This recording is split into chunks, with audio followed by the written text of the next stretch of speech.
Hey guys, thank you so much for joining me in another video. So these are the handbags that we saw worn this past week.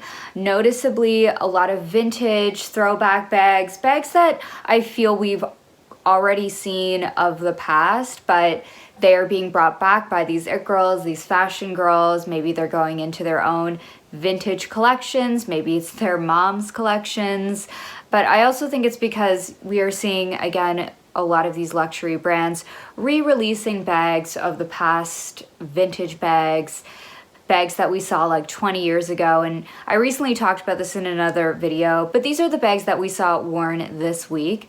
So first up we have Lily Rose Depp, and here she is wearing this vintage Chanel Cambon bag. This is, if Chanel has like a Y2K era of handbags, there's something about this style, about the black with the contrasting letters. These Cambon bags really remind me of those Y2K, specifically initial bags. I don't know how else to like describe them, but they were just these like black bags with these white contrasting or like pink contrasting letters, and they were often shoulder bags. It felt like those were inspired by this collection. But of course, Lily Rose Depp, she is a Chanel model herself, as well as her mother, Vanessa Paradis, famously was the face of these styles. And I know, again, we are in this era of reissue bags. There's something about these bags that feel like very specific to that era, but I don't know, maybe this is due for a comeback. Of course, we've heard the news that Mathieu Blasi is going to be the new creative director of Chanel.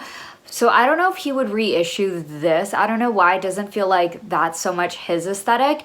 But what I could actually see over the course of the several collections we have until his debut, perhaps they release these bags under the design team. I could see it. I wouldn't put it past any of these brands just to do that. I will say though, if you go on the pre-love market and you look for bags from this era, this specific line, the Cambon line, these bags, they actually are pretty, I'm gonna say like in quotations, they're reasonable. Like for Chanel pricing is what I'm saying. They're expensive for vintage bags, of course. If you really like that kind of 2000s era aesthetic, like to me, this is more like mid 2000s vibes. I can see why Lily Rose Depp is wearing this bag. It probably belonged to her mom. It totally makes sense why she's wearing this bag. So we've got that here. Next we have Rihanna wearing this vintage Louis Vuitton East-West style. Here she is wearing, it's like a PJ looking set with like the scarf and the ball cap, but this bag, it's the mini Lynn horizontal ama from like the early 2000s. And Rihanna herself, she is an avid collector of Louis Vuitton bags, vintage bags. Maybe Louis Vuitton again brings this bag back. We are seeing with the Murakami drop, these like East-West amas come back, so it wouldn't surprise me if out of the multitude of collections Louis Vuitton has every year, they bring this sort of like denim fabric material back. And it wouldn't be the first time Rihanna wears a bag and then we see it re-released by a brand. Again, very 2000s. I like how it's styled with this sleepwear as daywear outfit. It all kind of just works effortlessly. Switching things up here, we've got Amal Clooney wearing a new era Chloe bracelet bag. It looks like it's in the color wood rose. So new era as in this is like the Chimena Kamali era. Here she is in Saint-Tropez with George Clooney, very casual, but that lace top looks quite pretty, and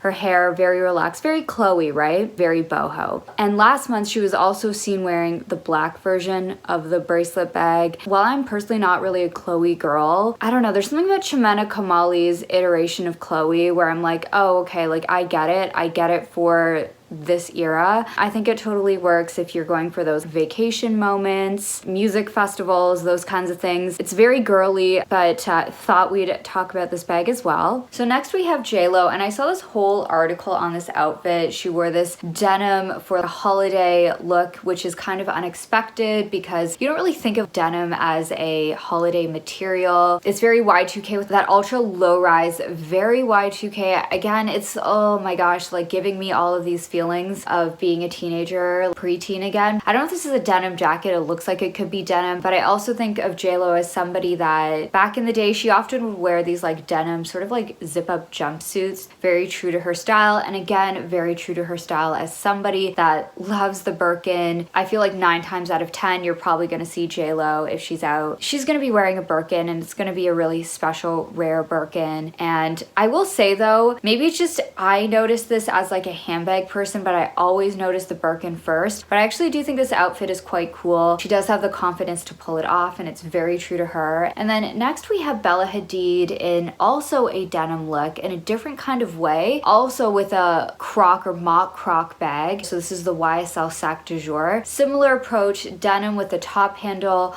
mock croc, but I feel like with her style, she's going for that kind of fusion of this Western trend with the denim, but then like the silhouette, it's very like office siren, like the pencil skirt, but it's denim. The glasses giving me like Giselle and The Devil Wears Prada. The Sac du Jour feels very, this style and this size feels very office core. And I feel like even though this bag probably was at its peak, maybe like mid 2010s, it is like aesthetically very much a, I would say, like timeless style.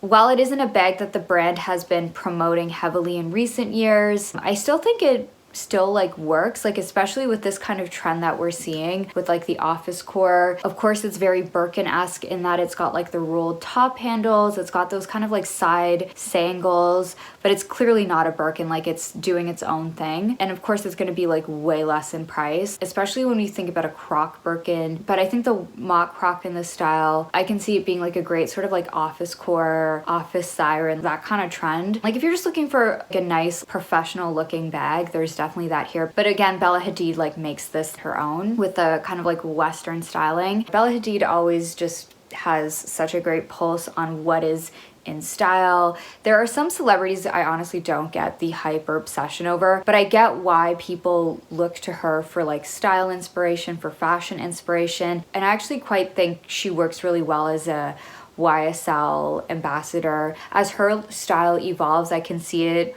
working seamlessly with YSL. And it's interesting to see how in the 2010s, Bella Hadid wore this bag quite heavily in the 2010s, and then she's wearing this bag as an ambassador in the 2020s. I don't know if the brand is trying to do like a push on this handbag. It's one of their, I would say, like core handbags that they've always offered, but maybe just because these more like minimal top handle tote style bags, I don't want to say they're like, you know, trending, because to me this is very in style for a lot of people. Like I wouldn't call this like very trendy, but because we've been seeing bags like the Margot, the Coach Empire, that Prada bag, things like that come in style, I can see YSL going back to their archives and saying, you know what, let's just spotlight this bag for this current time. We've got Chloe Sevigny wearing this bag in a series of ad campaigns as well. And yeah, I just think it's like one of these bags that is sort of just a good workhorse kind of bag. I get why a lot of people really love this style. So yes, anyways guys, that's today's video. Thank you so much for joining me in another one, and I hope to see you in the next one. Bye.